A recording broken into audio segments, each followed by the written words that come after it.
बहुत समय पहले की बात है। एक घने प्राचीन जंगल में एक हिरन रहता था जिसका नाम था रूरू। उसका शरीर चमकदार सोने जैसा था, सुनहरी मखमली फर और आंखें इतनी खूबसूरत कि देखते ही मन शांत हो जाता। वह जंगल का राजकुमार था, इतना सुंदर, इतना दिव्य कि लगता था जैसे स्वर्ग से उतरा हो।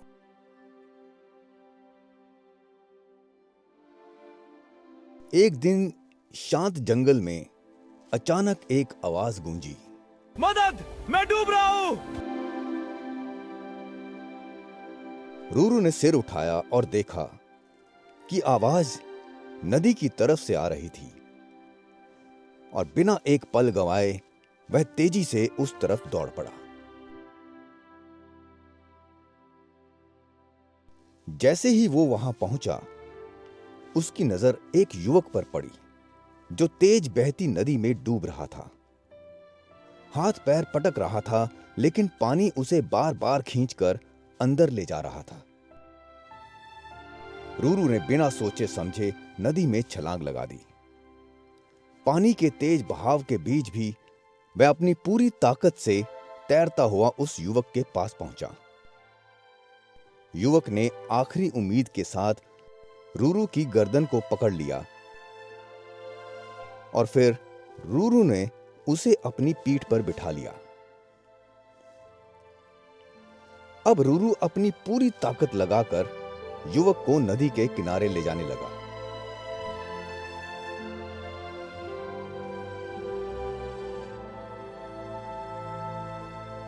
किनारे पर पहुंचते ही युवक रूरू की पीठ पर से नीचे उतर गया।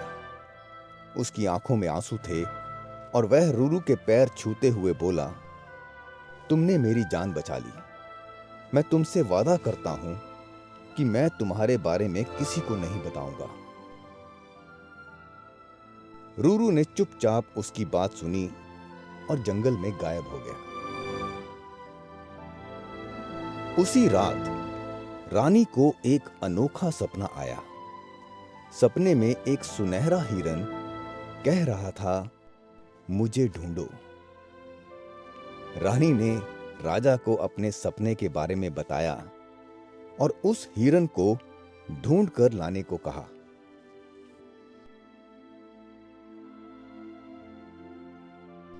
अगले ही दिन राजा ने पूरे राज्य में घोषणा कर दी, जो कोई भी उस सुनहरे हिरन को पकड़ के मेरे पास लाएगा या उसके बारे में मुझे बताएगा, मैं उसे बहुत सारा धन इनाम में दूंगा। अब यह बात राज्य में आग की तरह फैल गई। लालच इंसान का सबसे बड़ा दुश्मन होता है। उसी युवक ने, जिसकी रूरू ने कभी जान बचाई थी, सोने के लालच में आकर राजा को बता दिया कि रूरू जंगल में कहां रहता है। फिर अगले दिन राजा अपने सैनिकों, शिकारी कुत्तों और घोड़ों के साथ जंगल में निकल पड़ा।